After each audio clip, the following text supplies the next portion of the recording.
Rasul salam alaik, Ya Nabi salam alaik, salawatullah alaik. Indah wajahnya bagaikan purnama, siapa melihatnya pasti jatuh cinta. Salam rinduku kasih, salam rinduku Nabi, salam rinduku kasih, salam rinduku Nabi.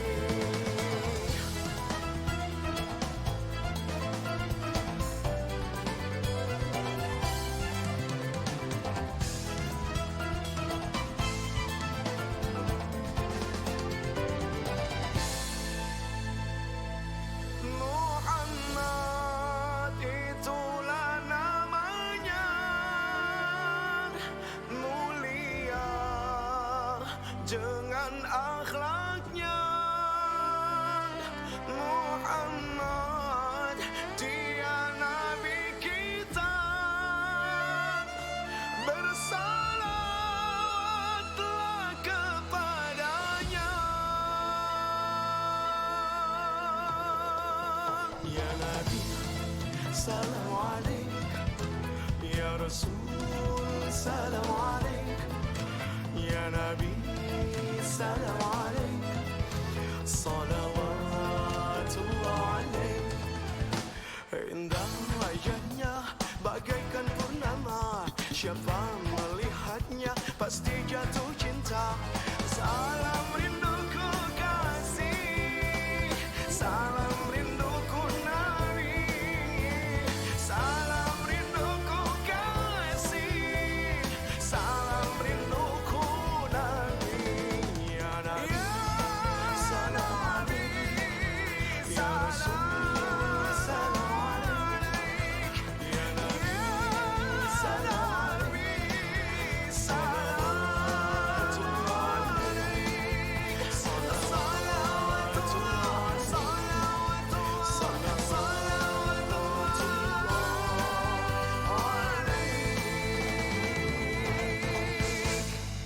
Salawat cinta yang kuhantarkan membawa kembali dia dalam kehidupanku.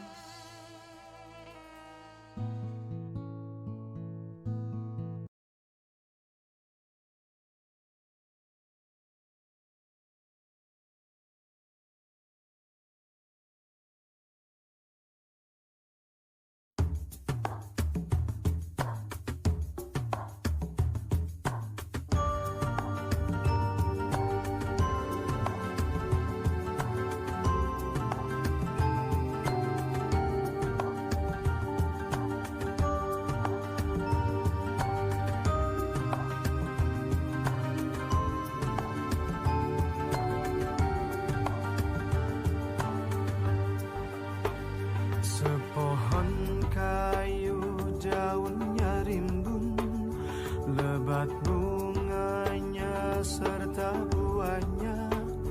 Walaupun hidup 1000 tahun, bila tak sembahyang apa gunanya? Walaupun hidup 1000 tahun, bila tak sembahyang apa gunanya? Kami bekerja sehari-hari untuk belanja rumah sendiri. Walaupun hidup 1000 tahun, bila tak sembahyang apa gunanya? Walaupun hidup 1000 tahun, bila tak sembahyang apa gunanya? Kami sembahyang fardu sembahyang, sunnah pun ada bukan sembarang, supaya Allah menjadi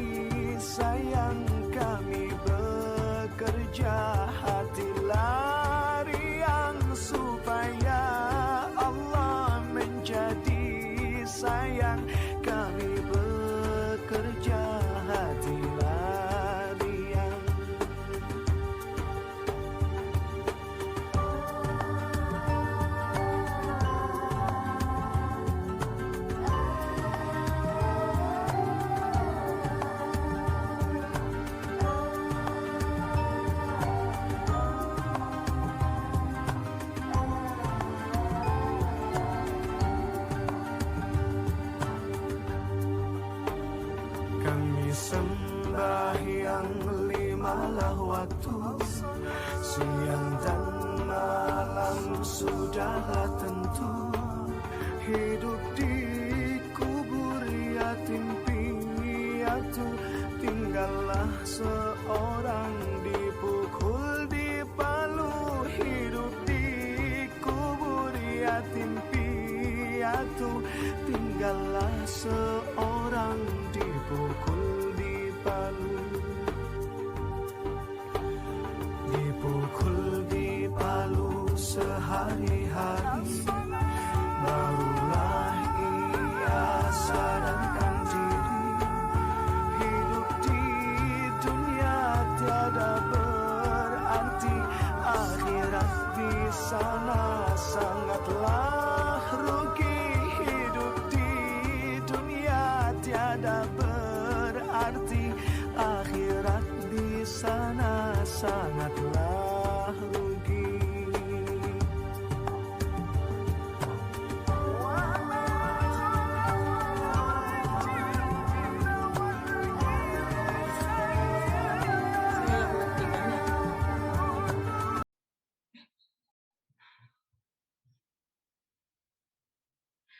Bismillahirrahmanirrahim. Assalamualaikum warahmatullahi wabarakatuh. Alhamdulillahirabbil alamin. Assalatu wassalamu ala asyrafil anbiya wal mursalin Muhammadin wa ala alihi wa ashabihi ajma'in. Amma ba'du. Rabbi shrah li sadri wa yassir li amri wahlul 'uqdatam min lisani yafqahu qawli.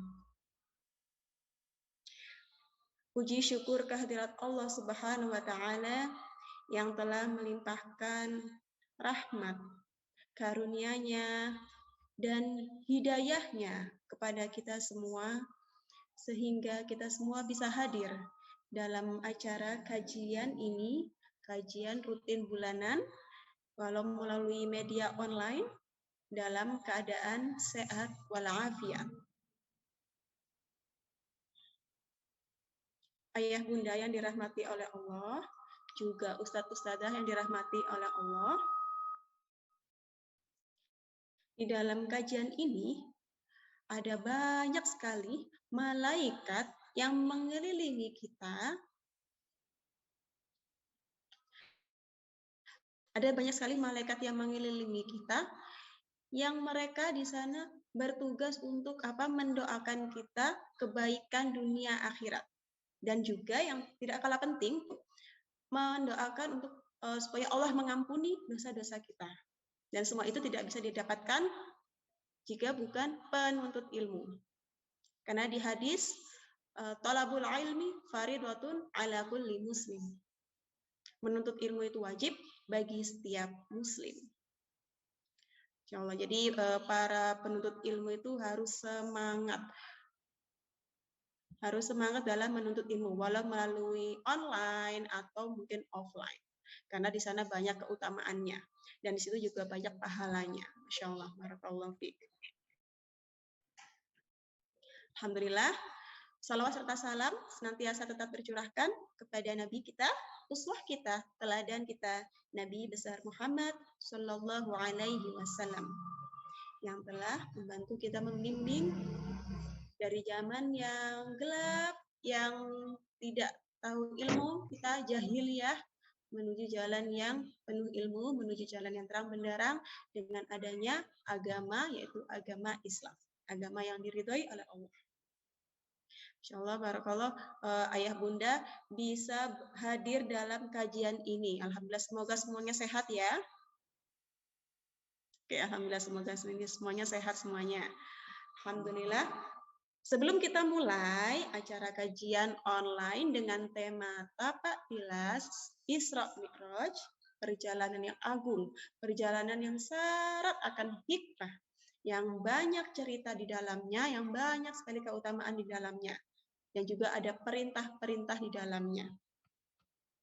Sebelum itu, mari kita baca basmalah bersama-sama.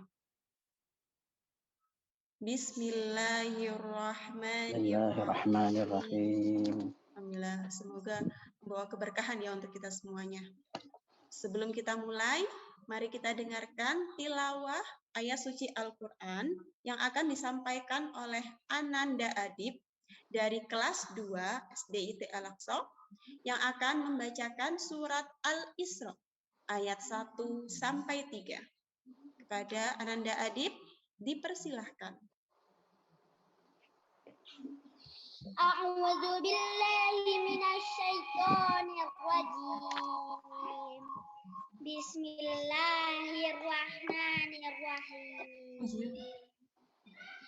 Subhanalladzi asra bi'abdihi lailam minal masjidil haram ilal masjidil aqsa alladzi barakna haulahu linuriyahu min ayatina innahu huwas samiul basir wa ataina Musal kitaba wa ja'alnahu hudan li bani Israil wa ja'alnahu hudan li bani Israil alla tattakhidu min duni wakila Dzurriyyata man hamalna ma'anu innahu kana 'abdan syakura. Shadaqallahul azim. Shadaqallahul azim. Maha benar Allah dengan segala firman-Nya. Jazakallahu khairan Mas Adib sudah membaca tilawah surat Al-Isra ayat 1 sampai 3. Oke, tanpa menunggu lama lagi, mari kita mulai acara kajian online dengan tema Tapak Tilas Isra Mi'raj yang akan disampaikan oleh Haji Agus Yunif Anwaruddin. Kepada beliau dipersilahkan. Assalamualaikum warahmatullahi wabarakatuh. Waalaikumsalam warahmatullahi wabarakatuh. Hamidan lillah wa musallian ala rasulillah.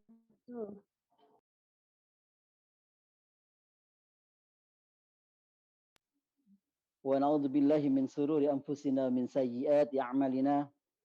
May yahdihillahu fahuwal muhtad wa may yudlil falan tajida lahu waliyyan mursyida. Asyhadu an la ilaha illallah wahdahu la syarika lahu wa asyhadu anna Muhammadan abduhu wa rasuluhu la nabiyya ba'dah. Allahumma salli wa sallim wa barik ala sayyidina Muhammad wa ala alihi wa sahbihi wa man tabi'ahum bi ihsan ila yaumiddin amma ba'd.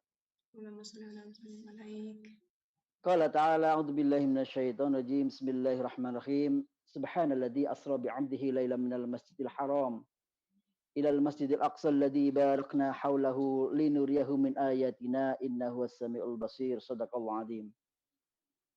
Kepada yang kami muliakan dan kami hormati segenap pimpinan pengurus Yayasan Al-Aqsa, Ustazah Teti, Ustaz Sinu dan yang lain, para ustadz dan juga segenap wali santri, wali murid yang hadir. Malam hari ini kita patut bersyukur kepada Allah Subhanahu wa taala karena Allah berkenan memberikan kesempatan seperti yang disampaikan tadi bahwa ini adalah kesempatan yang luar biasa kita menuntut ilmu. Beliau Rasul sampaikan man salaka tariqan yaltamisu fi ilman sahalallahu lahu tariqan ila jannah. Barang siapa yang dia itu menempuh jalan menuntut ilmu, maka sesungguhnya dia sedang melakukan perjalanan atau menempuh perjalanan menuju surga Allah. Amin. Salawat dan salam semoga tetap atas Rasulullah sallallahu alaihi wasallam. Hadirin dirahmati Allah Subhanahu wa taala, malam ini saya diminta untuk mengisi sebuah tema yang berkaitan, insyaallah besok kita bersama-sama memperingati Isra Mi'raj, yaitu dapat tilas Isra Mi'raj yang dilakukan oleh Rasul sallallahu alaihi wasallam, hikmah yang ada di dalamnya. Masyaallah hadir rahimakumullah, tadi surat Al-Isra bisa di-sharing. Allah Subhanahu wa taala sudah memberikan semacam pesan kepada kita sekalian. Subhanalladzi maha suci zat asra bi'abdihi lailan minal masjidil haram ilal masjidil aqsa, yang telah memperjalankan pada malam hari hambanya dari Masjidil Haram ke Masjidil Aqsa. Jadi ma'asyiral hadirin, untuk kita semua pahami bahwa Isra Mi'raj ini dihadirkan oleh Allah kepada Rasulullah, itu dalam berbagai riwayat itu ada berbagai macam periwayatan yang menyebutkan tahunnya yang berbeda satu dengan yang lain. Tapi secara umum para ulama ahli sejarah itu memberikan gambaran insya Allah terjadinya pada sekitar tahun ke-10 ya, atau 1 tahun sebelum hijrah ya, tahun ke-12. Dan beliau waktu itu diberi Allah keistimewaan, diperjalankan Isra Mi'raj ini dalam rangka beliau ingin ya digembirakan oleh Allah ketika pada tahun sebelumnya beliau mengalami sebuah masa-masa sulit yang orang menyebut dengan Amul Huzn ya, tahun duka cita. Silakan langsung dilanjut. Next, saya bilang next bisa di PowerPoint-nya bisa langsung digeser. Jadi pada tanggal 27 Rajab ya, 12 tahun kenabian ya. Jadi Amul Husni itu adalah ketika beliau ditinggal mati oleh 2 tokoh utama ya, penopang dakwah beliau. Yang pertama adalah paman beliau yaitu Abu Thalib ya. Dan yang kedua adalah istri tercinta beliau yaitu Khadijatul Kubra radhiyallahu anha. Jadi 2 tokoh ini orang yang benar-benar secara all out ya membantu dakwah beliau. Seperti Abu Thalib dikenal sebagai paman beliau sangat mensupport ya dakwah beliau, bahkan suatu kisah ketika beliau didatangi oleh para orang kafir, kemudian ditawarkan kepada Kanjeng Nabi Muhammad SAW. Waktu itu yang didatangi adalah paman beliau, suruh keponakanmu untuk berhenti berdakwah ya. Apa yang dia minta akan kita penuhi, apakah dia minta harta benda akan kita kumpulkan, harta benda orang-orang di Mekah akan kita berikan kepada beliau, apakah beliau minta kedudukan dan jabatan akan kita berikan jabatan yang paling tinggi, apakah beliau menginginkan seorang istri yang cantik maka akan kita pilihkan yang paling cantik adalah orang-orang yang ada di Mekah. Tetapi kemudian ketika tawaran ini diberikan, disampaikan oleh Abu Thalib kepada paman beliau, maka kemudian Rasul dengan tegas menjawab, andai kata orang-orang itu bisa memberikan matahari di tangan kananku dan rembulan di tangan kiriku agar saya berhenti untuk melakukan dakwah ilallah ini, niscaya tidak akan aku lakukan. Itu yang terjadi. Dan kisah bagaimana Siti Khadijah dengan jeripaya beliau, semua harta bendanya diperuntukkan untuk dakwah, itu menunjukkan betapa sosok seorang wanita seperti Siti Khadijah ini benar-benar mensupport Kanjeng Nabi, sampai benar-benar Rasulullah itu bisa mengembangkan dakwah di tengah kesulitan yang luar biasa saat itu. Next. Saudara sekalian rahmati Allah, Al-Isra yang dibacakan oleh Ananda Adit ya insya Allah ya. Ya Ustaz, Ananda Adit. Alhamdulillah, luar biasa, mudah-mudahan Ananda diberkahi Allah ilmu. Ananda dijadikan anak yang hafidul Quran ya, mudah-mudahan Allah mudahkan juga anak kita sekalian menjadi hafidul Quran. Amin, amin, amin. Subhanalladzi, maha suci zat. Alladzi ini kembali kepada Allah. Asra yang telah memperjalankan bi'abdihi hambanya, ya, hambanya Allah ini yang bernama Rasul Muhammad SAW, lailan pada malam hari, minal masjidil haram, dari masjidil haram yang ada di Mekah, ilal masjidil aqsa, menuju masjidil aqsa yang ada di Palestina, alladzi barakna haulahu, yang telah diberkahi di sekitarnya, linuriyahu min ayatina, untuk menunjukkan kepadanya tentang ayat-ayat kami. Innahu was-sami'ul alim basir, sesungguhnya dia Allah maha mendengar lagi maha melihat. Ini para ustadzah saya tanya, ini tulisan saya, tulisannya ada di screen ini ada koreksi? Coba diperhatikan, ada yang tahu koreksinya? Mungkin nanti panitia bisa memberikan hadiah. Saya baru ngeh ini, ternyata ada tulisan yang keliru. Ada yang bisa jawab? Basir ya. Basir. Basir itu harusnya iya roknya itu jadi satu ya. Jadi satu benar. Ya. Ya nanti bisa dikoreksi sebelum dibagi ya. Next selanjutnya.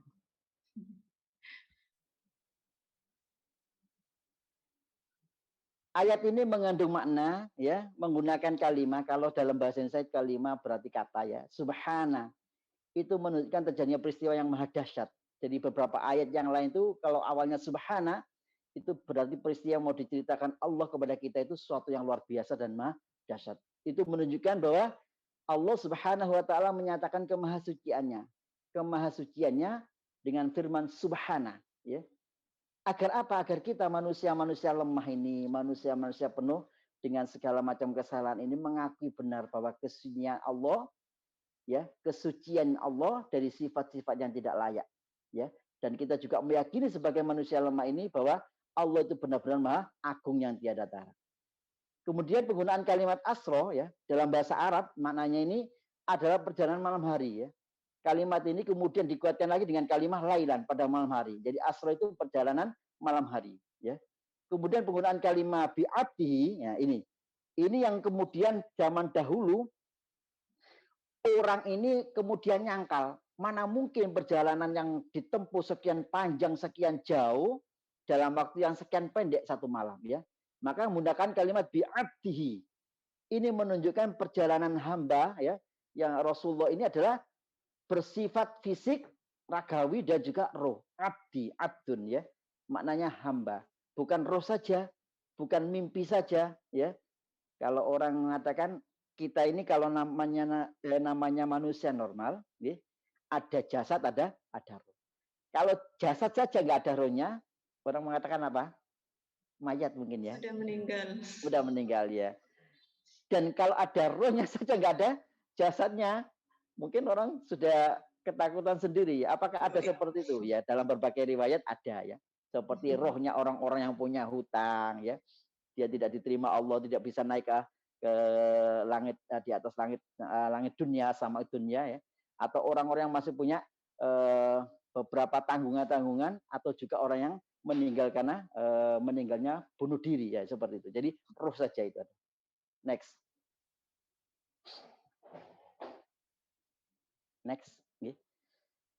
Kemudian saudaraku sekalian dirahmati Allah SWT, ayat ini juga ada di sana Al-Masjidil Haram ya. Jadi Masjidil Haram adalah masjid yang berada di Mekah. Masjidil Haram itu bukan sekedar Ka'bah saja ya, tetapi nanti ada gambar di bawah, nanti kita jelaskan ya. Masjidil Haram itu cukup luas ya. Makanya kemudian masjid ini menjadi masjid yang istimewa ya, selain Masjidil Haram, Masjid Nabawi dan Masjidil Aqsa. Barang siapa yang sholat di Masjidil Haram ya, itu maka keutamaannya itu sama dengan 100.000 sholat di masjid kita ya, Masjid Al-Aqsa ya, maksudnya masjid yang ada di tempat-tempat kita, masjid yang SDIT Al-Aqsa misalnya punya masjid. Barang siapa sholat di Masjid Nabawi itu sama dengan keutamanya 1000 kali ya. Dan kemudian jangan sampai saya pernah dengar ada anekdot itu ketika orang pulang dari haji ya, dan di sana dia merasa sudah sholatnya cukup banyak, kemudian pulang, Pak Haji, kenapa kok nggak sholat berjamaah? Saya sudah cukup banyak pahala saya karena sholat di Masjidil Haram. Dibandingkan jenengan nggak ada apa-apanya. Satu kali saya sholat 100.000 lebih baik gitu. Jadi jangan sampai seperti itu. Jadi anekdot seperti itu memang cukup banyak didengar di luaran ya. Kemudian kemana menujunya? Ke Masjidil Aqsa ya. Masjid Aqsa itu maksudnya Al-Aqsa itu masjid yang terjauh. Terjauh dari mana? Terjauh dari Masjidil Haram ya, yang terjadi di Baitul Maqdis di Palestina. Konon jaraknya sekitar 1.500 km ya. Jadi nanti yang punya aplikasi Google Map nanti mulai bisa dicoba 1.500 km dari Masjidil Haram ke Masjidil Aqsa. Alladzi barakna haulahu, menggunakan barokna yang diberkahi haulahu sekitarnya. Hadirin sekalian rahmati Allah ya. Kenapa kedua tempat ini diberkahi? Para ulama menafsirkan karena di dua tempat inilah tempat turunnya wahyu kepada para anbiya, para nabi. tanahnya disuburkan, meskipun nanti mungkin ada yang nyeletuk itu yang meskipun diberkahi tapi di di Baitul Maqdis, Masjid Al-Aqsa kok sekarang nggak pernah damai begitu ya. Tolong bisa dibedakan ya antara keberkahan yang maknanya di sini ada tempat turunnya para wahyu kepada para nabi ya, yang tanahnya disuburkan dengan apa yang sekarang terjadi di Masjid Al-Aqsa atau di Palestina saat ini. Karena sampai sekarang pun ya meskipun kondisi seperti itu ternyata fakta membuktikan memang di Masjid Al-Aqsa atau sekitar Masjid Al-Aqsa di Palestina itu benar-benar tanahnya subur ya.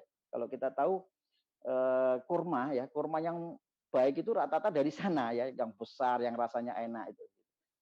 Jadi hadirin rahimakumullah, ini menunjukkan bagaimana kedua tempat ini diberkahi, apalagi Mekah ya. Apalagi di sekitaran Mekah, Masjidil Haram. Di mana-mana itu kalau kita sudah pernah ke sana ya kita saksikan bagaimana buah-buahan yang di Indonesia kadang nggak pernah kita jumpai, di sana ada ya. Ini tempat ibadahnya para nabi juga, karena diberkahi tempat turunnya wahyu, tanah diberi Allah kesuburan. Next.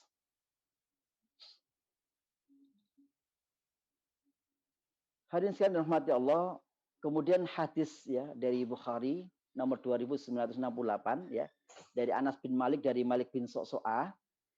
Jadi disebutkan di sana baina ana indal bait ya, mungkin agak kecil tulisannya. Ketika saya ana indal bait ya, ketika saya ada di dalam rumah ya, di rumah Ka'bah ya, Baitul ya. Terus kemudian bainan naim wal yaqdhon. Saya dalam posisi antara tidur dan terjaga ya. Jadi hadis ini menyatakan beliau itu memang terjaga tapi posisinya itu tengah-tengah antara tidur dan terjaga ya. Wa dzakara, dan kemudian beliau menyebutkan kisah ya. Yakni rojulan baina rojulaini. Datang kepadaku ya, rojulan seorang laki-laki baina rojulaini. Satu atau dua orang malaikat ya. Kemudian setelah itu apa yang terjadi ya? Terus kemudian Fauti itu ya, kemudian dibawakan kepadaku ya, Fauti itu ya, dengan pakai wazan ya.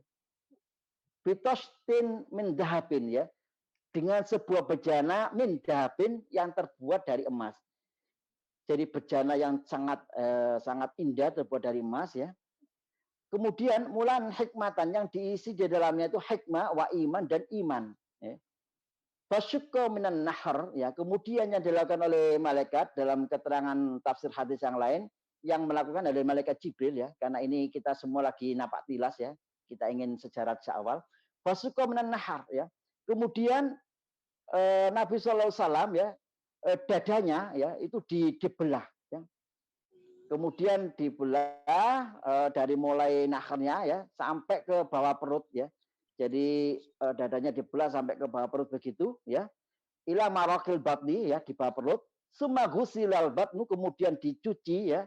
Gusila itu dicuci al batnu, perut beliau, bima'in zamzam, dengan air zamzam. Jadi air zamzam ini adalah air yang luar biasa ya. Dan sampai sekarang itu merupakan salah satu mukjizat yang insya Allah mukjizat ini bisa kita rasakan sampai sekarang ya. Jadi air zam-zam itu banyak sekali keistimewaannya, termasuk bagaimana kita setelah tawaf itu sangat disunahkan untuk minum air zam-zam dengan menghadap ke tempat-tempat yang mustajab ya. Terus kemudian di air zam-zam itu konon kisah ketika ada beberapa orang melakukan penyelidikan, ketika dimasukkan ke dalam kulkas atau apa begitu ya, ternyata memang berbeda secara sifat dengan air biasa ya. Dan air zam-zam ini meskipun diletakkan lama sekali itu tidak berbau ya. Ini luar biasanya begitu.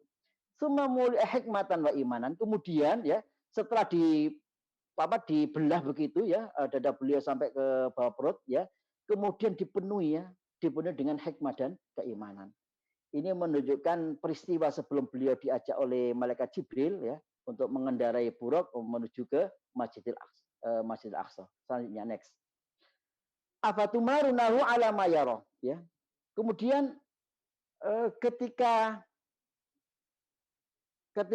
trivia terjadi ya, maka kemudian antara peristiwa Isra yang di Al-Isra itu ayat 1 itu kemudian dikuatkan dengan peristiwa tentang Mi'raj ya. Mi'raj itu di An-Najm 12 sampai 28 itu sangat panjang sebenarnya kita. Afatumarunahu ala ma yara ya. Apakah kamu musyrikin Mekah hendak membantahnya tentang apa yang dilihat ya, dilihat oleh Kanjeng Nabi ya. Walaqad ra'ahu nazlatan ukhra, dan sesungguhnya Rasul Muhammad itu telah melihat Jibril dalam rupanya yang asli ya. Inda sidratul muntaha, di sisi sidratul muntaha, inda jannatul ma'wa, dan di dekatnya ada surga tempat tinggal bagi orang-orang yang beriman. Id yaksha sidrata ma yaksha ya. Kemudian Muhammad melihat malaikat Jibril itu ya, di sidratul muntaha itu diliputi sesuatu yang meliputinya. Mazaghal basar wa ma tagha ya. Mazaghal basar wa ma tagha. Penglihatan Nabiullah Muhammad tidak berpaling sedikit pun dari apa yang dilihat. Jadi beliau melakukan pengamatan satu persatu peristiwa itu ya, sampai benar-benar beliau tamat, beliau ingat sekali peristiwa demi peristiwa yang beliau alami ya.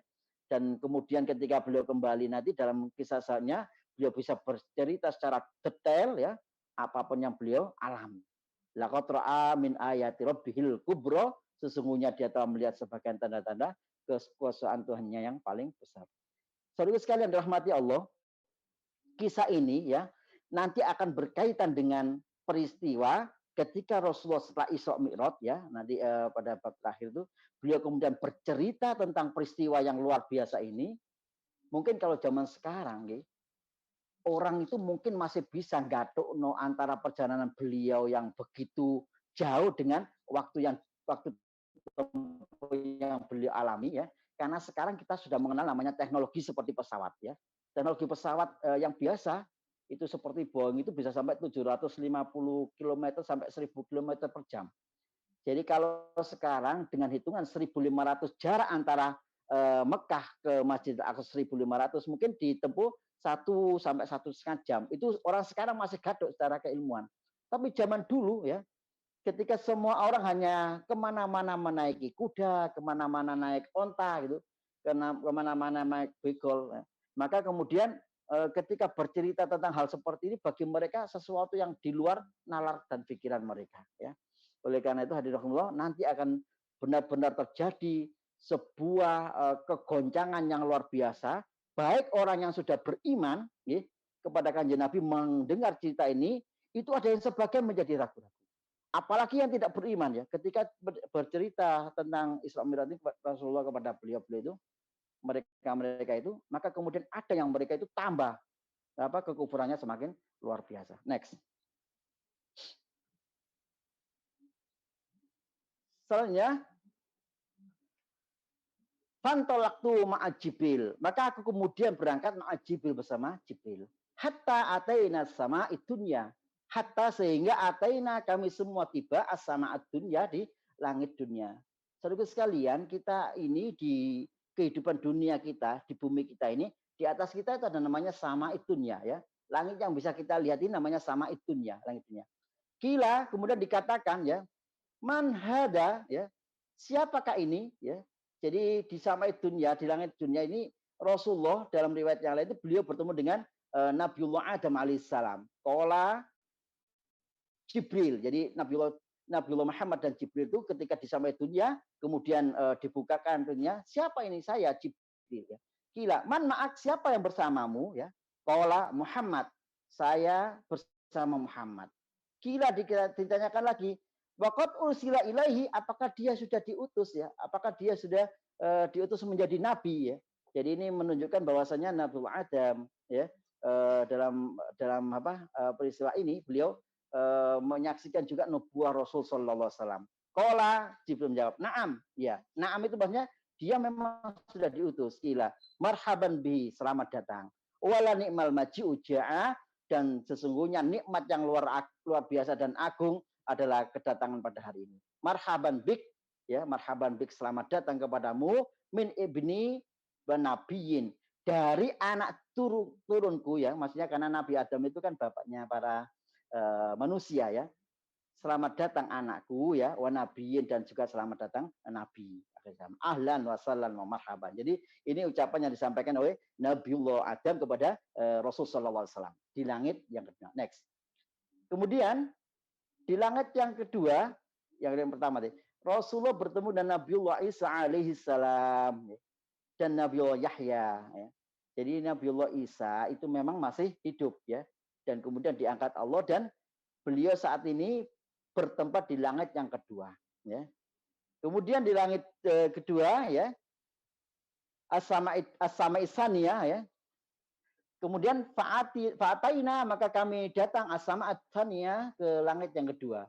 Lalu kami pun mendatangi langit yang kedua ya. Disebut dalam riwayat hadis, saudara sekalian, tebalnya satu langit sampai langit yang lain itu 500 tahun perjalanan. Ya.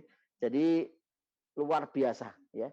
Kalau nanti Rasulullah mau menempuh 7 langit, berarti sampai ke Sidratul Muntaha itu sekitar 3.500 tahun perjalanan. Nanti yang biasa matematika para ustadz nanti bisa dihitung-hitung seperti ini ya. Jadi ada dasar-dasar hadisnya, kemudian berapa jaraknya, tempuhnya, harus berapa jam, berapa hari, berapa tahun begitu. Kemudian dalam surat Al-Ma'arij Allah Subhanahu wa taala berfirman, a'udzubillahi minasyaitonirrajim, ta'arujul malaikatu warruhu ilaihi fi yaumin kana miqdaru 50 alfa sana. Malaikat-malaikat dan Jibril naik menghadap kepada Tuhan dalam sehari yang kadarnya 50.000 tahun ya. Jadi nanti dari 50.000 tahun itu ya, pertama melewati langit pertama sampai ke 7 itu ketemunya 3.500 tahun. Kemudian dalam riwayat yang lain itu disebutkan ada juga ketebalannya antara bumi sampai ke Ars itu sampai 50.000 tahun. Jadi dari beberapa keterangan ini nanti bisa dihitung ya, ada itu yang melakukan hitungan-hitungan. Berarti satu langit sekian, kemudian antara langit ke-7 sampai kemudian sampai ke Ars itu juga sangat jauh ya. Next. Dialog-dialog dari langit pertama sampai langit ke-7 itu hampir mirip dialognya ya. Dalam hal itu disebutkan langit pertama ya ketemu Nabiullah Adam, kedua ketemu Nabiullah Isa sama Nabiullah Yahya tadi, kemudian langit ketiga ketemu Nabiullah Yusuf, langit keempat ketemu dengan Nabiullah Idris, langit kelima ketemu dengan Nabiullah Harun, ya, langit keenam ketemu dengan Nabiullah Musa, dan langit ketujuh dengan Nabiullah Ibrahim alaihissalam. Saudara sekalian dirahmati Allah Taala, ya. Jadi di langit-langit ini para ahli tafsir hadis menyebutkan para nabi-nabi yang ditemui oleh kanjeng Nabi ini termasuk juga menyaksikan nubuah Rasul Shallallahu Alaihi Wasallam. Jadi mereka menyaksikan, mereka juga di dalam beberapa riwayat itu juga nanti ada dialog-dialog antara Rasul dengan para nabi yang menghuni di langit-langit yang berbeda-beda tingkatannya ini. Next. Kemudian setelah di langit yang ketujuh ya, kemudian Rasul Sallallahu Alaihi Wasallam sampailah di sebuah tempat yang namanya Baitul Ma'mur ya. Jadi dalam tempat yang bernama Baitul Ma'mur ini, kemudian ada dialog marhaban bik min ibni wa nabiyyin farufi'a liyal Baitul Ma'mur ya. Lalu diperlihatkan kepadaku ya, bali kepadaku al Baitul Ma'mur, tentang Baitul Ma'mur. Jadi Baitul Ma'mur ini salah satu dari tempat yang ada di atas langit ketujuh ya. Kemudian riwayat Abu Dawud bahwa Nabi Sallallahu Alaihi Wasallam, Nabi Ibrahim berkata kepada Rasul, ya, Nabi Ibrahim itu berarti sudah bertempat di langit yang ketujuh. Ya Muhammad, wahai Muhammad, aqri ummatak minni assalam ya, sampaikan atau bacakan salamku kepada umatmu ya. Wa akhbirhum, dan berilah kabar kepada mereka wahai Muhammad, anal jannah, sesungguhnya surga itu thayyibatut turbah ya. Surga itu tanahnya subur sekali ya. Kemudian adbatul ma, dan surga itu dipenuhi dengan air yang sangat jernih ya. Wa anharukian ya, surga itu juga dipenuhi dengan beberapa sungai-sungai ya, anhar ya. Anhar yang bermacam-macam ini jenisnya. Wa ghirasuha ya, kemudian surga itu juga dipenuhi dengan berbagai macam tanaman. Jadi tanaman dari surga itu ya, tanamannya apa ya? Subhanallah walhamdulillah wala ilaha illallah wahbar wala haula wala quwata illa billah. Hadis ini menunjukkan para ahli tafsir dalam berbagai riwayat itu, jadi salah satu yang memudahkan kita untuk dimasukkan ke surganya Allah itu adalah kita senantiasa perbanyak zikir ya. Subhanallah, alhamdulillah wala ilaha illallah wahbar. Kalimatani khafifatani fil lisan, sakilatani fil mizan, subhanallah bihamdihi, subhanallah al-azim. Hampir mirip ya. Jadi kalau kita punya kesempatan ya, monggo kita basahi zikir ya, mulut-mulut kita dengan bacaan ini. Subhanallah, maha suci Allah ya. Alhamdulillah, segala puji bagi Allah. La ilaha illallah, tidak ada Tuhan selain Allah. Allahu Akbar, Allah Maha Besar. Jadi ini adalah salah satu yang disampaikan oleh Nabiullah Ibrahim ya kepada Rasulullah. Beliau titip salam kepada umatnya, kemudian suruh mengabarkan kepada umatnya tentang bagaimana indahnya surga itu, bagaimana surga itu dipenuhi dengan sungai-sungai yang mengalir ya.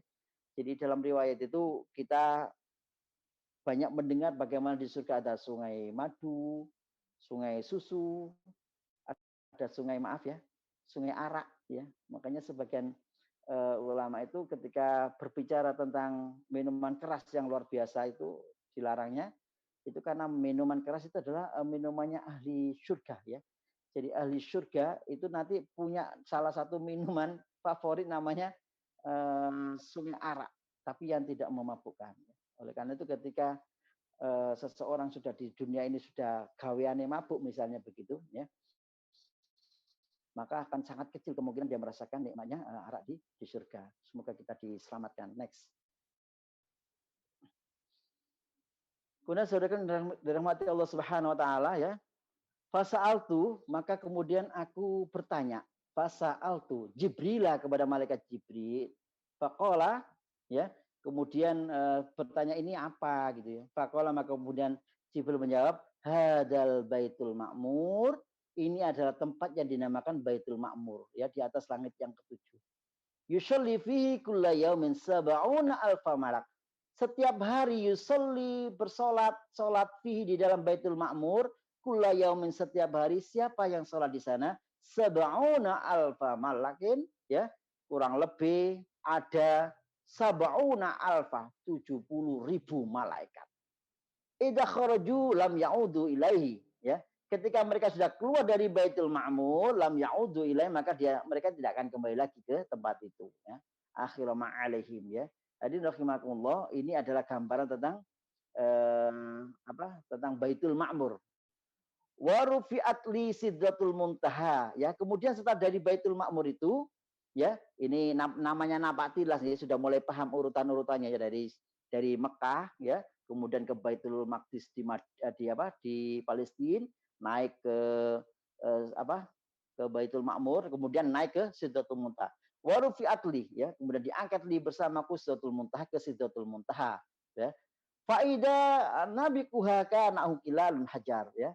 Maka kemudian beliau saksikan ya, bagaimana bentuk Sidratul Muntaha itu seperti halnya bentuknya seperti kubah ya, dengan daun jendelanya laksana telinga-telinga gajah ya. Wawarokuha ka'annahu adanul fuyul ya. Jendela-jendela daripada Sidratul Muntaha itu ka'annahu adanul fuyul. Jadi udun, jadi jamaknya adanul fuyul ya. Seperti telinga-telinga al-fuyul, gajah-gajah. Kalau gajah satu itu al-fil, kalau gajah-gajah nama al-fuyul ya. Di asliha arba'atul anharin ya. Kemudian di dasarnya Sidratul Muntaha itu kelihatan oleh beliau Rasulullah itu ada 4 arba'atun anharin, 4 macam sungai ya. Nahroni batinani, 2 sungai itu kelihatan tanpa oleh beliau, wa nahroni zahironi, ada 2 yang tidak kelihatan ya. Yang zahiron ya, yang batina yang kelihatan. Zahiron itu yang kelihatan, yang zahiron itu disebutkan dalam riwayat yang lain itu Sungai Nil ya. Sungai Nil di mana? Sudah ada yang pernah ke Sungai Nil? Di Mesir, Ustaz. Alhamdulillah di Mesir. Alhamdulillah saya sudah pernah ke Sungai Nil. Alhamdulillah. Jadi saya pernah sama keluarga itu Sungai Nil itu salah satu sungai yang membelah Mesir ya. Kebetulan saya diberi Allah kesempatan sama keluarga pas berkunjung ke anak saya yang pertama yang lagi kuliah di Mesir, mohon doanya. Ya, di sana kemudian di situ ya namanya Mesir itu negara yang seperti Indonesia miripnya ya, agak-agak tidak muslimnya mayoritas, cuma secara kehidupan sehari-hari masih ada dekat-dekat ke arah sekuler ya. Jadi meskipun seperti itu di Sungai Nil itu yang pinggir-pinggirnya itu sudah penuh dengan hotel-hotel ya, hotel bintang 5. Kalau makan itu pinggir-pinggir Sungai Nil begitu ya, memang hotel-hotel yang agak mahal. Hanya saja yang harus hati-hati nanti kalau diberi kesempatan ke sana. Di tengah-tengah Sungai Nil itu kalau malam ada perahu-perahu gitu ya. Perahu-perahu kayak bukan sekedar perahu ya, kayak kapal-kapal wisata yang mahal-mahal itu ya. Cuman ya, itu tadi yang agak enggak itu karena di tengah-tengah hiburan malam itu kadang-kadang kalau enggak benar itu bisa ada tarian-tarian yang perut itu ya. Kebetulan kita waktu itu habis umroh jadi enggak ditunjukkan seperti itu, masih diselamatkan gitu. Jadi ini aja gambarannya. Jadi Sungai Nil itu sungai yang sangat besar ya, terus kemudian membelah ya di tengah-tengah ibu kota Mesir sana. Kemudian Sungai Al-Furat itu di daerah Irak. Jadi ini menggambarkan sesungguhnya nanti Rasulullah itu kekuasaan atau dakwah Islam beliau itu akan banyak diikuti oleh orang-orang di sekitar sungai. Sampai sekarang ya di Mesir itu juga mayoritas ya. Di Irak juga Islam itu juga mayoritas ya. Ini gambaran yang beliau lihat ya ketika beliau di Sidratul Muntaha. Ada 2 sungai yang kelihatan tampak, ada 2 yang tidak kelihatan. Next.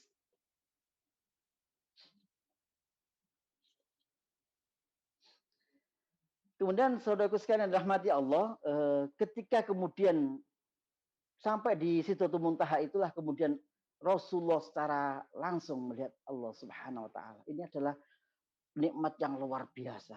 Ini adalah nikmat yang harapannya semua dari kita mudah-mudahan Allah berikan kemudahan mendapatkan nikmat ini ya. Jadi nikmat yang paling agung adalah nikmat untuk bisa melihat Allah Subhanahu wa taala. Kemudian Allah Subhanahu wa taala memerintahkan kepada Rasulullah untuk menjalankan sholat 50 kali dalam sehari ya. Ini terjemahan hadisnya saja, nanti bisa dicek di hadis yang saya sebutkan nanti nomornya. Kemudian ketika sudah menerima 50 ya, kemudian Rasulullah turun ya ketemu dengan Nabiullah Musa. Nabiullah Musa tadi dalam hadis sebelumnya itu berada di langit yang ke-6 ya. Kemudian bertanya, apa yang telah diwajibkan kepadamu? Aku menjawab, aku diwajibkan sholat 50 kali. Musa berkata, akulah orang yang lebih tahu tentang manusia daripada engkau. Kenapa? Nabiullah Musa ini ya ketika beliau berdakwah di Bani Israel ya, itu luar biasa. Beliau mendapatkan tantangan yang luar biasa ya. Sampai kemudian beliau dikejar-kejar oleh ya di Mesir juga kan oleh Raja Fir'aun ya. Aku sudah berusaha menangani Bani Israel dengan sungguh-sungguh dan umatmu itu tidak akan sanggup melaksanakan kewajiban sholat yang jumlahnya 50 itu. Maka kemudian kembalilah kau kepada Rabbmu dan mintalah dispensasi, minta keringanan ya. Maka kemudian Rasulullah meminta keringanan lagi, Allah Subhanahu wa taala memberikan 40 kali sholat, lalu aku menerima. Next. Turun lagi beliau ya.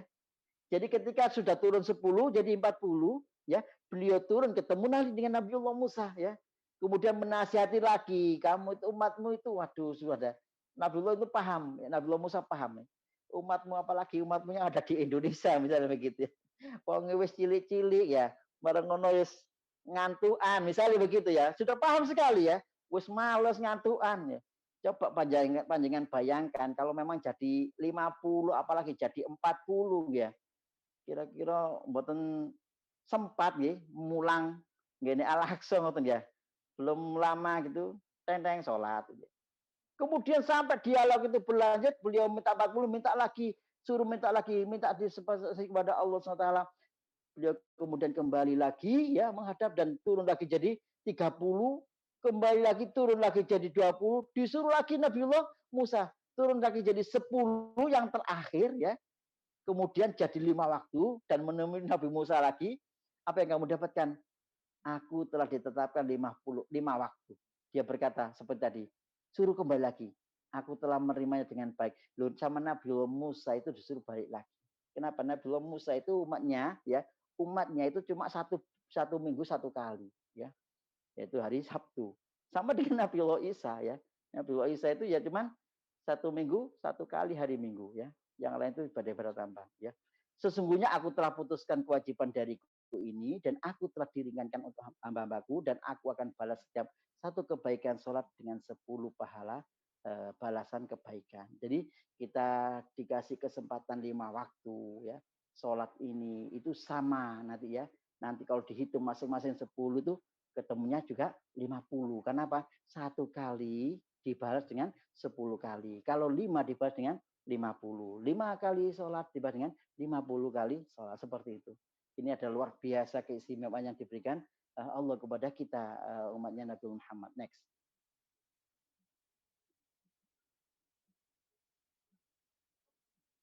Kemudian peristiwa yang disebutkan dalam berbagai riwayat hadis, ya, seperti Abu Dawud beliau bercerita, ya, menceritakan tentang kami, ya, kepada kami siapa Ibnu Musyafa, ya, beliau bercerita tentang Rashid bin Said, kemudian dari Abdurrahman bin Jubair, dari Anas bin Malik, beliau berkata Rasul Shallallahu Alaihi Wasallam bersabda, ketika aku dinaikkan ke langit atau dimirotkan, aku melewati suatu kaum yang kuku mereka terbuat dari tembaga. Naudzubillah, ya, kukunya dari tembaga. Kuku itu mereka gunakan untuk mencakar sendiri muka dan dada mereka. Aku lalu bertanya, wahai Jibril, siapa mereka itu yang kukunya panjang, dibuat mencakar dada dan mukanya? Jibril menjawab, mereka itu adalah orang-orang yang memakan daging manusia atau berkata ghibah dan merusak kehormatan mereka. Ini saudara sekalian, ini kesempatan yang sangat baik kita melakukan introspeksi, ya. Kadang-kadang kita awalnya ketemu teman, ya, cerita-cerita ngalor ngidul, bagaimana anaknya baik, bagaimana pekerjaannya baik, lama-kelamaan merembet. Nah, yang dibicarakan apa? Lo udah luar konteks, ya. Coba kabari si A cerita lagi, ya. Akhirnya yang diceritakan bukan yang baik-baik tapi ghibah, ya. Jadi ketika kita bercerita tentang ghibah, ya, kalau itu benar, ya, namanya ghibah. Kalau tidak benar namanya fitnah, kan begitu, ya. Jadi dua-duanya tidak ada kebaikan sama sekali. Maka kita juga harus berhati-hati saudara sekalian, ya. Apalagi kadang-kadang yang namanya mulut itu tidak punya tulang, mulut tak bertulang ini. Jadi banyak sekali dosa-dosa. Ini berkaitan dengan bagaimana Rasul pernah bercerita, apakah kalian tahu siapakah orang-orang yang termasuk orang-orang yang bangkrut itu, ya. Beliau sampaikan, ya. Nanti di akhir zaman itu ada orang yang datang dengan pahala puasanya, pahala sholatnya, pahala tahajudnya, macam-macam. Tapi di sisi lain kemudian dia juga datang membawa dosa atas perbuatan menghina orang lain, dosa atas pernah ghibah kepada yang lain. Akhirnya kemudian saudaraku sekalian, ya, kemudian orang ini ketika di mizan dipertemukan, ya, dihitung sama Allah Taala, ya. Ketika mau dimasukkan ke surga ada yang protes, si fulan protes, ya Allah mau dibawa kemana? Nah, si fulana itu saya mau dibawa ke surga. Ya Allah, saya dulu di dunia pernah difitnah oleh si fulana sehingga saya akhirnya menjadi orang yang malu keluar rumah, begitu. Dikurangi lagi, ya. Dikurangi lagi, ya. Kebaikan-kebaikan, pahala kebaikan diberikan kepada yang digibai, pahala kebaikan diberikan kepada orang yang dizolimi, pahala kebaikannya diberikan kepada orang yang uangnya pernah dientit, naudzubillah, ya. Utang nggak bayar itu. Akhirnya kemudian sampai habis, ya. Hampir mirip seperti ini. Kemudian yang terjadi saudara yang dirahmati Allah, sampai kemudian masih ada yang protes, itu tetangganya ada yang protes, keluarga dekat ada yang protes, sampai kemudian apa? Dosa orang-orang yang pernah dizolimi, pernah diutang, dikemplang segala macam itu diberikan kepada orang ini. Naudzubillah summa naudzubillah, akhirnya dia tidak mendapatkan kebaikan sama sekali, bahkan minus, ya. Yang tadinya 0 tambah minus, ya, dosanya semakin banyak. Naudzubillah, itulah yang namanya orang-orang yang bangkrut. Nah, dalam kesempatan ini saya mengajak kepada saya sendiri, kepada saudara sekalian, para asatid, para orang tua, mari kita menjaga betul tentang bagaimana hakul adami ini, benar, ya. Hakul adami itu benar-benar harus kita jaga, ya. Dan sampai kemudian kita diberitahukan bagaimana orang yang masih punya sangkut hutang piutang itu kemudian ruhnya tidak bisa diterima Allah, itu luar biasa. Maka kita harus berhati-hati. Next. Peristiwa yang kedua, bagaimana Rasulullah SAW itu riwayat Imam Ibnu Majah, ya, bahwasanya beliau berkata pada malam Isra Mi'raj, aku mendatangi suatu kaum ya. Kemudian kulihat perut mereka seperti rumah-rumah yang dihuni oleh ular dan dapat dilihat dari luar perut mereka itu. Aku bertanya, wahai Jibril, siapakah mereka itu? Yang menjawab, mereka adalah pemakan riba. Hadirin yang dirahmati Allah, ini adalah sesuatu yang sangat menjadi hal yang biasa seperti sekarang ya. Bagaimana kita terlibat dalam utang piutang riba. Oleh karena itu saran saya, saudaraku yang masih punya utang ya, kalau memang sekarang masih belum bisa nyaur utangnya itu di bank-bank konvensional, dialihkan ke bank-bank yang metodenya syariah ya. Wis diniati mawon ya. Mudah-mudahan dengan demikian kita minimal sudah berusaha ya.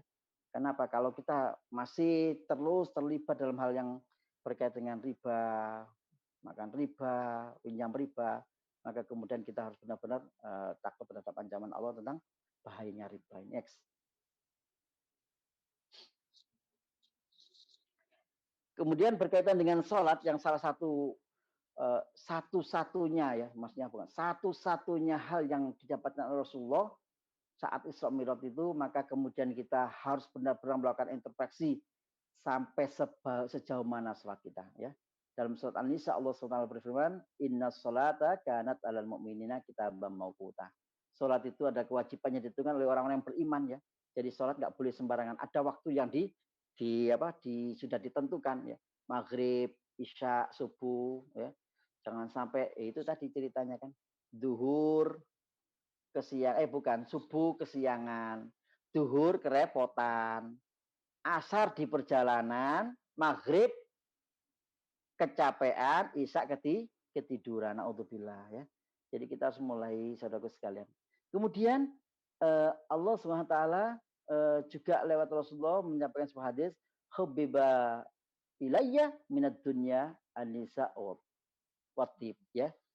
Jadi Rasulullah sampaikan, aku dicintakan Allah, disenangkan Allah di dunia ini berupa apa? An-nisa watib ya, berupa wanita dan minyak wangi. Wa ju'ila qurratu aini fis shalah, dan dijadikan penyejuk hatiku dalam pada salat. Jadi Rasulullah itu, saudaraku sekalian, ketika beliau mendapatkan masalah itu beliau ambil wudhu sholat ya, sama dengan kita kata sehingga ketika dapat masalah langsung sholat ya, apalagi kalau pas kuncinya hilang ya, kuncinya hilang yang tadinya nggak akhirnya waktu sholat ketemu kuncinya gitu ya. Jadi Rasulullah itu ketika mendapatkan masalah beliau sholat ya. Bahkan ada seorang sahabat ya, kisah Sayyidina Ali bagaimana ketika beliau tercancap anak panah itu beliau izin sholat. Saya akan sholat. Nanti kalau sudah saya dalam kondisi sholat, silakan cabut anak panah. Jadi anak panahnya itu dicabut ketika beliau dalam kondisi sholat ya. Luar biasa kekhusyuan yang beliau rasakan itu bagaimana kita nggak bisa gambarkan. Loh, kita itu kalau waktu sholat ngampun tuh jangankan anak panah ya, saya jenenge nyamuk.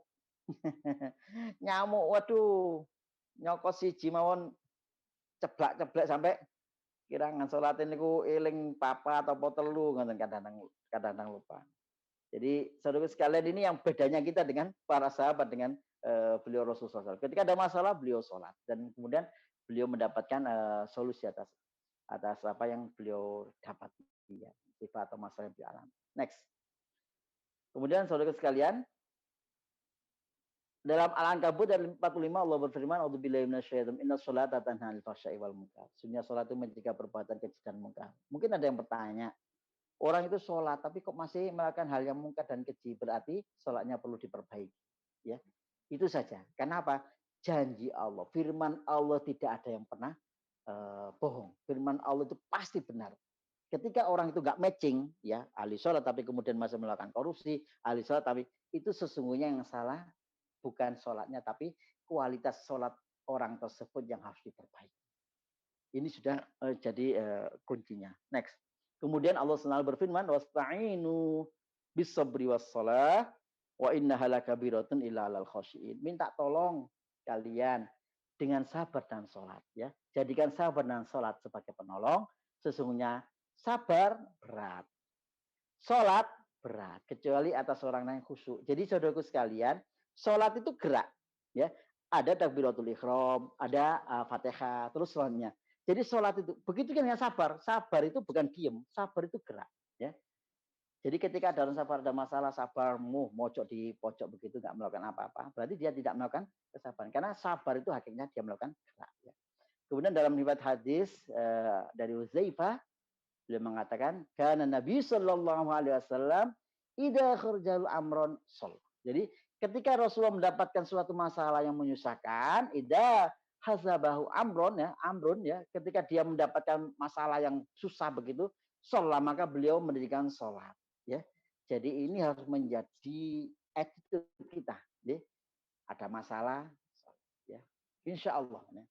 Kemudian ada ujian keimanan, kisah tentang sahabat Abu Bakar As-Siddiq. Saudara sekalian, ada sebuah kisah ya sangat terkenal. Insya Allah semuanya mungkin pernah mendengar kisah ini.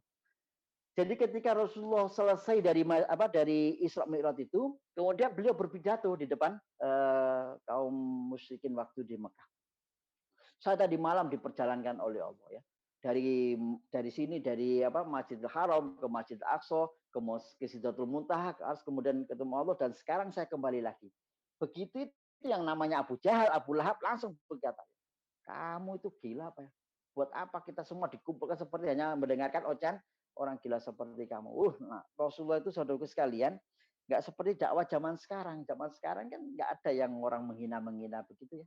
Tapi Rasul itu kalau sudah melakukan dakwah, beliau dihina, dikatakan gila, dilempari batu, dikasih kotoran onta. Itu sudah menjadi hal yang biasa.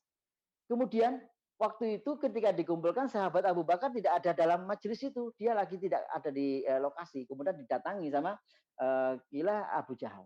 Ya. Kemudian datangi, itu kamu ingatkan itu temanmu itu Muhammad. Dia bercerita begini. Masa ceritanya seperti orang, bahasanya Sidoarjoan, masa seperti orang gila, cerita yang tidak masuk akal.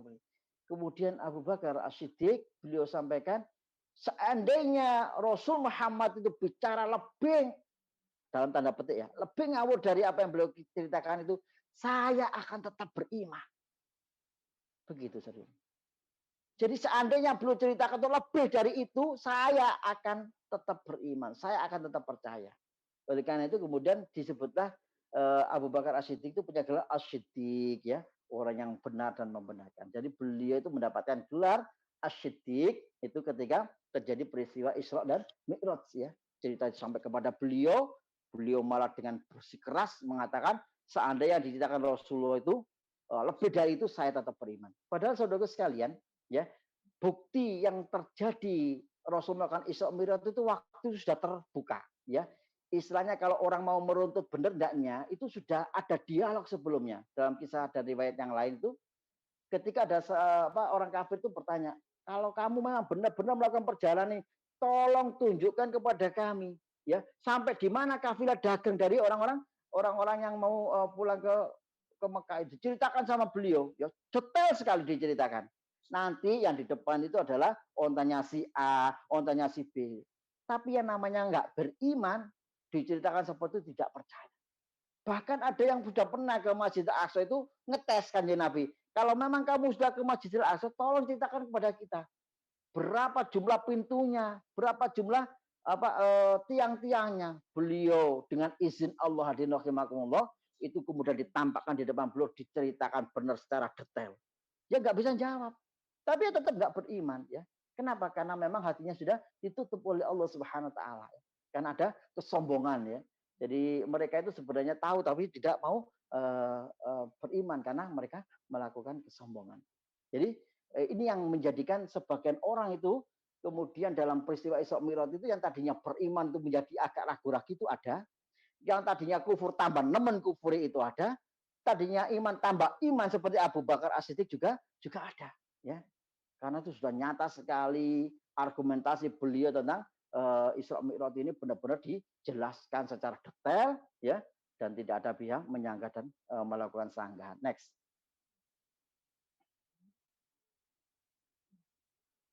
Nah, ini gambar Masjidil Haram ya. Jadi Masjidil Haram sekarang ini diperluas ya. Tidak hanya di Mekah itu, kita berdoa ketika melihat gambar ini mudah-mudahan semua saya doakan bisa kembali ke sana. Allahumma amin. Amin. Yang sudah pernah ya, mudah-mudahan bisa balik lagi ke sana ya, doanya mawon ya. Amin. Allahumma yassirlana ziyarah Makkah wal Madinah bi ghairi kaddin wal masyaqqatin ma'assalama marratan ba'da marrah. Berkali-kali ya Allah berrahmati ya. Insyaallah diijabah Allah. Jadi ini gambar Masjidil Haram ya. Jadi di malam hari seperti ini. Kemudian next bawahnya. Nanti kita akan lihat gambar Masjidil Aqsa ya. Jadi ada 3 tempat yang sangat dianjurkan untuk dikunjungi selain Masjidil Haram, Masjid Nabawi di Madinah, dan Masjidil Aqsa. Ya, sekarang orang banyak ke Masjidil Haram, Masjid Nabawi ya, tapi yang ke Masjidil Aqsa jarang. Ya, karena sementara ini kalau harus ke Masjidil Aqsa tetap ada izin atau permit dari orang-orang Israel ya. Jadi dia ada di Kubah di Kubah yang Kubah kuning ini ya. Jadi sekarang ini sebagian kaum muslimin kesulitan ya untuk bisa mengaksesi. Oleh karena itu saudara sekalian, Masjidil Aqsa itu adalah salah satu tempat suci umat Islam. Maka kita harus meyakini bahwa Masjidil Aqsa dan tanah Palestina adalah tanah umat Islam ya, warisan para nabi-nabi terdahulu. Oleh karena itu, ketika dikuasai oleh orang-orang Yahudi seperti Israel, maka kita punya kewajiban bersama untuk merebutnya. Dalam artian minimal kita itu berdoa supaya Allah segera membebaskan Masjidil Aqsa dari tangan-tangan jahil. Nanti di akhir zaman, sebagai salah satu tanda daripada datanya kiamat, Masjidil Aqsa ini akan dibebaskan oleh kaum muslimin. Bahkan orang-orang Yahudi, Israel sampai sekarang itu, mereka itu akan berlarian ya, ketika mereka dikejar-kejar oleh orang-orang muslim ya. Bahkan mereka itu benar bersembunyi di belakang batu, sampai kemudian nanti di akhir zaman itu batu itu mengatakan, wahai kaum muslimin, ini di belakang saya ini ada orang-orang Yahudi yang bersembunyi, maka bunuhlah dia ya. Oleh karena itu sekarang itu orang-orang Israel, orang Yahudi itu juga menanam pohon-pohon ya. Apa ya namanya pohon itu? Ada yang masih ingat? Gorkot, Ustaz. Ya, pohon gorkot ya. Pohon gorkot itulah yang kemudian dalam riwayat itu pohon gorkot itu adalah pohon yang menyembunyikan orang-orang Israel dari kejahatan orang-orang Islam. Dan sekarang banyak ya. Orang-orang Israel itu karena sudah tahu ke depan itu akan seperti kejadiannya, mereka menanam rame-rame menanam pohon gorkot itu. Selanjutnya silakan. Saudara sekalian, ya, yang namanya Masjidil Haram dan Masjidil Aqsa seperti ini. Lokasinya itu tidak sekedar di kotak ya kecil itu, tetapi sudah di kotak yang luas ini. Kemudian di Masjidil Haram juga seperti itu ya. Jadi Masjidil Haram yang seperti ini, jadi ketika sholat di dalam lingkaran yang merah ini ya, sebagian ulama berpendapat maka itulah yang dikatakan dengan keistimewaannya 100.000 lebih baik daripada sholat di luar ya. Tetapi ya sebagian ulama yang lain ya, karena begitu padatnya ya lokasi di sini, apalagi sekarang harus dibatasi ya. Harus kalau tawaf harus dibatasi jarak segala macam. Maka kemudian sebagian ulama itu berpendapat bahwasanya namanya Masjidil Haram itu adalah pokoknya di tanah haram, semua tanah haram, termasuk hotel-hotel di sebelah-sebelahnya Masjidil Haram itu termasuk tanah haram. Jadi sholatnya masih dianggap lebih utama 100.000. Wallahu bisawab. Kenapa? Karena kemudian akhirnya ada sebagian jamaah haji itu kalau sholat ya tetap sholat di hotelnya. Jadi jamaahnya bukan jamaah masjid tapi jamaah hotel gitu. Jadi seperti itu memang ada yang pendapat seperti itu. Tapi afdolnya saya yakin afdolnya kita adalah langsung datang ke lingkaran merah di Masjidil Haram itu. Kemudian jarak ya. Ini jarak dari Mekah ke ke Yerusalem Masjidil Aqsa itu kurang lebih sekitar 1.500 km ya. Kalau ditempuh dengan komersial itu sekitar 1 sampai 1 jam setengah, 1 jam 1/4 begitu. Tetapi kalau nanti sudah dikatakan menaiki kecepatan seperti buruk itu yang dari cahaya, itu sudah kecepatan cahaya. Secara analisa ilmiahnya next silakan ya. Jadi sekitar kurang lebih ya kecepatan pesawat supersonik itu 20.000 km per jam. Jadi kalau 1.500 itu nggak sampai sekian menit sudah nyampe. Makanya logika, karena itu ceritanya pada zaman dahulu ketika tidak ada teknologi, maka kemudian keimanan itu yang berbicara. Kalau zaman sekarang semua itu masih sangat mungkin ya. Tetapi seyakin-yakinnya kita ya, sesungguhnya itu adalah memang ujian keimanan. Ya. Kalau buruk itu dari kendaraan, dari cahaya, nanti yang ahli matematika, sementara cahaya itu adalah kecepatannya 300.000 km per detik, maka tadi kalau 50.000 tahun perjalanan itu ditempuh berapa jam itu kemudian akan sinkron dengan dunia sekarang ini ya. Saudara sekalian yang dirahmati Allah Subhanahu wa taala ya. Peristiwa demi peristiwa yang kita katakan sebagai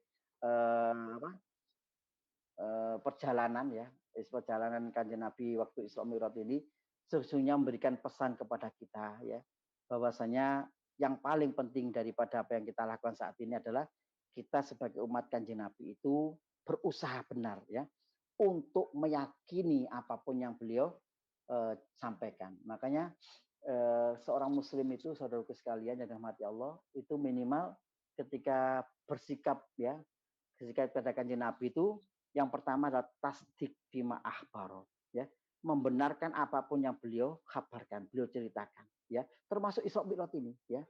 Seperti Abu Bakar As-Siddiq itu. Coba sekarang sampai kembalikan ke diri kita masing-masing. Seandainya kita di zaman Nabi diceritakan seperti itu ya, sikap kita itu seperti Abu Bakar As-Siddiq atau malah sebaliknya seperti Abu Lahab dan Abu Jahal. Nah, itu akan sangat kembali kepada kita masing-masing ya. Jadi sikap seperti kita kepada Rasulullah ya, itu adalah tasdik fima akhbaro, ta'atuhu fima amaro ya, mentaati apapun yang beliau perintahkan, wajtinabu fima naha anhu ya, menjauhi ya apapun yang beliau larang, kemudian wala ya'budullaha illa bima syarah. Tidak beribadah kepada Allah kecuali apa yang beliau contoh dan syariatkan ya. Jadi ini sikap-sikap seperti ini harus menjadi landasan kita sebagai orang beriman. Karena apa? Iman kepada Rasulullah itu adalah salah satu syarat ya, kelengkapan dari rukun iman kita yang 6 ya. Jadi Rasulullah ketika beliau berbicara itu wa ma yantiqu anil hawa in huwa illa wahyuha.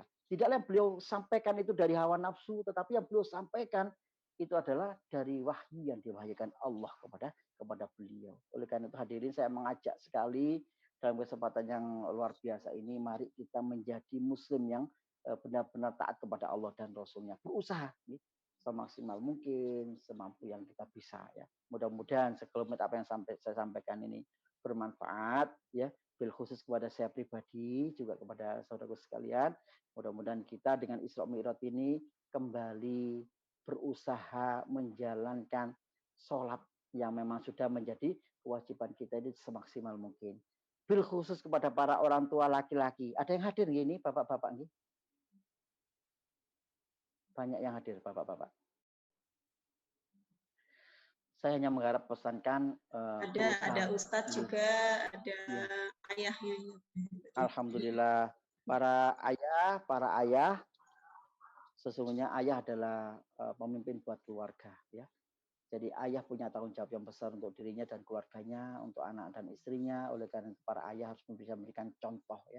Bagaimana Rasulullah mencontohkan, beliau senantiasa berusaha untuk sholat berjamaah di masjid ya. Beliau senantiasa menggambarkan orang sholat itu seperti hanya orang yang mandi sehari 5 kali akan tampak bersih ya. Bagaimana kemudian beliau ketika ada salah satu dialog itu memang tidak mudah hadirin ya. Ketika ada dialog bagaimana sholat seorang yang buta, Abdullah bin Umi Maktum ya. Terus kemudian ketika minta izinnya, Rasul saya tidak sholat di masjid ya. Kenapa? Saya akan buta. Rumah saya jauh dari masjid. Perjalanannya ke masjid itu ya Rasul, banyak sekali binatang-binatang melata yang siap mematok saya begitu. Terus kemudian beliau sampaikan, oke, gampangannya gitu ya, silahkan kamu nggak asal ke masjid. Terus si Abdullah bin Umar itu balik ya, sebelum sampai di pintu Rasul mau keluar itu dipanggil ya Abdullah bin Umar, kemari, apakah kamu mendengar suara azan? Ya Rasul saya dengar. Kalau begitu, kalau kamu mendengar maka kamu usahakan sholat di masjid ya. Saudara sekalian yang dirahmati Allah, kita sekarang itu bukan hanya sekedar mendengar ya. Kenapa? Masjid-masjid kita itu semuanya pakai speaker gitu, meskipun jauh kedengaran. Oleh karena itu ini sudah jauh lebih hebat daripada dulu pendengarannya. Oleh karena itu kita diuji oleh Allah. Mari kita datangi masjid-masjid kita, sholat berjamaah dengan para saudaraku muslim yang lain. Mudah-mudahan menjadi satu wasilah kita untuk dimudahkan Allah masuk ke surganya. Allahumma amin. Mudah-mudahan sekelumit bisa bermanfaat. Mungkin ada yang mau bertanya, diskusi, saya silakan. Jazakumullah khairan Ustaz Agus. Ini tadi ada pertanyaan. Saya bacakan ya Ustaz. Yeah. Assalamualaikum Ustadz Agus. Apakah ada maksudnya urutan Nabi di setiap langit? Seperti kenapa Nabi Adam itu ada di langit pertama, kemudian Nabi Ibrahim di langit yang ke berapa ya tadi? 7, kemudian Nabi Isa, Nabi Yahya di langit kedua. Apakah itu ada maknanya? Kenapa? Terima kasih atas pertanyaannya. Apakah ada maknanya? Kok ada langit yang pertama, kedua, ketiga, keempat? Secara para tafsir para ahli hadis itu tidak ada makna spesial ya. Hanya saja, saudara yang rahmati Allah Taala, tingkatan-tingkatan ini memang atas kehendak Allah Subhanahu Wa Taala. Jadi Nabi Muhammad juga tidak tahu kalau di langit kedua ini tempatnya si A, apa Nabi A, Nabi B. Karena sebagian dari para nabi itu sebagian ya juga bisa ditemui oleh beliau waktu di Masjidil Aqsa ya. Di Masjidil Aqsa itu beliau juga ketemu dengan beberapa nabi termasuk Nabi Khidir dan yang lain. Tidak ada penjelasan secara letterless ya. Apa saya belum menemukan ya karena ketika saya coba tanya-tanya belum ada penjelasan secara letterless kenapa ada perbedaan tingkatan-tingkatan di langit-langit daripada Anbiya. Kita khusnudon pada Allah, siapapun mereka adalah orang-orang yang hebat dan sempurna ya, karena para nabi adalah memang diutus Allah kepada umat ini untuk memberikan pencerahan. Wa ma arsalnaka illa rahmatan lil alamin. Tidaklah diutus para nabi bil khusus Nabi Muhammad itu kecuali sebagai rahmat bagi seluruh alam, dan tingkatan-tingkatan itu insya Allah ya walau alam saja yang tahu. Allah yang tahu kenapa mereka diberi tingkatan yang berbeda-beda di masing-masing tingkatan langit itu. Allah alam bisawab. Baik, jazakumullah khairan Ustaz atas jawabannya. Untuk yang lainnya, kalau ada yang mau bertanya, silahkan langsung diaktifkan suaranya.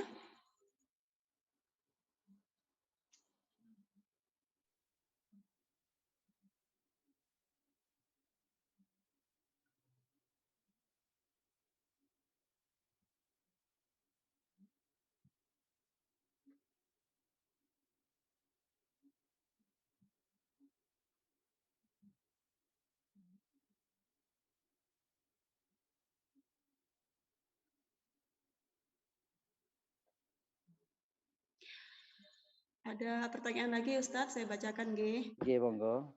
Apa perbedaan pembelahan dada Nabi sebelum Isra Mi'raj dengan sewaktu kecil? Oh iya, kan dulu waktu kecil kan ada juga ya penyucian hati kalau nggak salah, penyucian hati Nabi Muhammad. Bagaimana Ustadz? Pertanyaan-pertanyaan sangat cerdas ya. Jadi begini, ketika Rasul waktu kecil ya, beliau pernah dikisahkan ketika beliau bermain dengan para teman-temannya, yaitu beliau sempat di waktu itu dalam asuhan ibu susu beliau ya, dengan anak-anak saudara yang sepersuan itu. Oh iya. Ya. Terus kemudian beliau dibelah ya. Di sana kemudian dikisahkan bagaimana beliau dibelah kemudian dibersihkan ya dari segala sifat-sifat ya, sifat-sifat manusiawi ya yang dasar ya, seperti sifat-sifat iri, sifat-sifat dengki, sifat-sifat yang lain ya. Sementara kalau yang sekarang ini beliau dibelah dan diisi dengan hikmah dan keimanan ya. Jadi hikmah dan keimanan ini karena waktu kecil kan beliau belum balik yang pertama ya, beliau belum balik, beliau belum diangkat sebagai nabi, tapi saat beliau yang dalam kondisi yang mau Isra Mi'raj ini, beliau karena mau menghadap Allah Subhanahu Wa Taala ya, beliau diberi keistimewaan ketika mengalami namanya Amul Husni ya, menghadap Allah Subhanahu Wa Taala, maka kemudian yang diisikan berbeda ya, secara sejarah hadisnya itu yang diisikan berbeda. Yang dulu yang dihilangkan dari diri beliau pada pembelahan yang pertama itu sifat-sifat hewania yang ada pada beliau, seperti sifat dengki, hasut, iri dan yang lain ya. Kemudian sekarang ini ketika mau Isra Mi'raj yang diisikan ada hikmah dan keimanan ya. Jadi insya Allah dua-duanya memang dalam rangka untuk membersihkan ya, membersihkan diri beliau dohiran wa batinan, karena beliau adalah orang yang maksum ya, ketika beliau mendapatkan kesempatan ketemu dengan Allah Taala. Jadi yang diisikan berbeda meskipun secara peristiwa beliau mengalami hampir yang sama, pembelahan. Ya. Allah alam bisawab.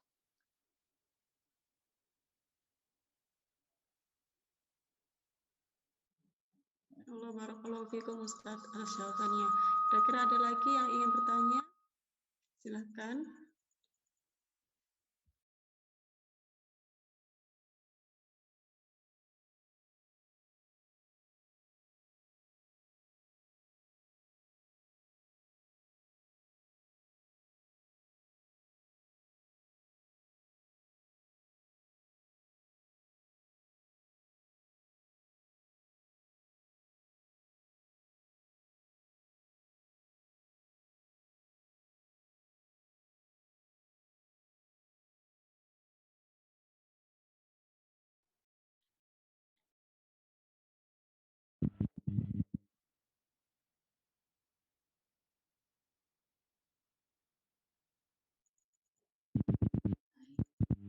Silakan Bunda yang ingin bertanya.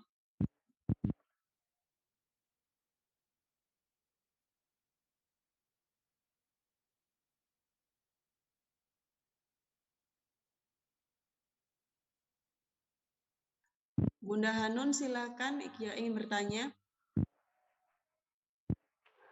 Assalamualaikum Ustadz, mau bertanya tentang yang penjelasan tadi tentang Sidratul Muntaha tadi Ustadz, tentang sungai-sungai tadi kayaknya penjelasannya terlalu cepat jadi saya masih belum bisa menangkapnya, tentang sungai-sungai 4 sungai tadi Ustadz. Oh ya. Jadi yang tadi disebutkan ada 4 sungai itu yang kelihatan, yang di Sungai Nil dan Sungai Efrat. Efrat itu di Irak. Yang 2 tidak kelihatan, berhubung sifatnya batinan maka juga tidak disebutkan. Tidak ada referensi sungai apa yang beliau lihat. Tapi yang 2 adalah Sungai Nil yang ada di Mesir. Yang kedua adalah Sungai Efrat yang ada di Irak. Itu para ahli tafsir mengatakan bahwasanya beliau ditunjukkan oleh Allah, nanti para pengikut beliau itu salah satu yang banyak adalah di sekitar 2 sungai ini. Makanya sekarang saksikan bagaimana di Mesir itu banyak sekali pengikut beliau ya, mayoritas ya orang Muslim ya, termasuk juga sampai di daerah ini. Meskipun pada pergolakan terakhir itu juga banyak juga kaum muslimin yang di daerah-daerah ini mengalami pergolakan seperti di Irak, Suriah dan yang lain itu mereka mengalami pergolakan yang pada tidak sembilan wilayah di area ini ya. Jadi 2 kelihatan tadi apa? Nil sama Efrat. Yang tidak kelihatan adalah tidak disebutkan ya. Yang satu batinan tidak kelihatan, yang satu yang 2 itu dohiran kelihatan. Ada 4. Allah alam bisawab. Terima kasih Ustadz.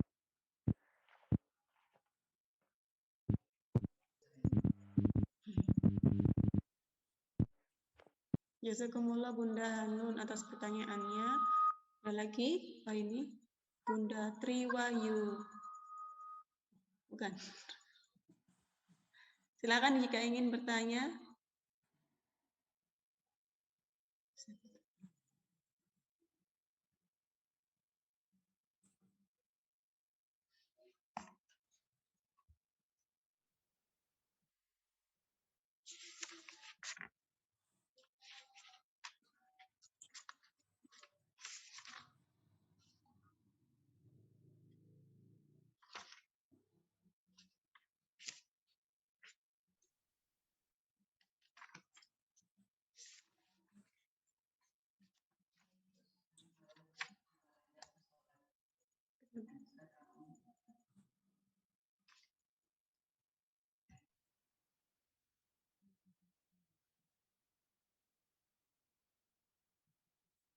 Jadi ada beberapa tambahan keterangan seperti yang disampaikan oleh Syekh Syafi'i Rahman Al-Mubarakfuri itu, beliau juga melihat bagaimana ketika beliau mi'raj itu juga saudara sekalian itu ditunjukkan berbagai macam gambaran-gambaran. Meskipun tadi kan hadisnya 2 ya, yang satu tadi yang ahli riba, makan riba. Ini yang harus mulai kita hati-hati, mulai hati-hati benar ya. Jangan sampai kita masuk ke dalam hal itu. Yang satu tadi adalah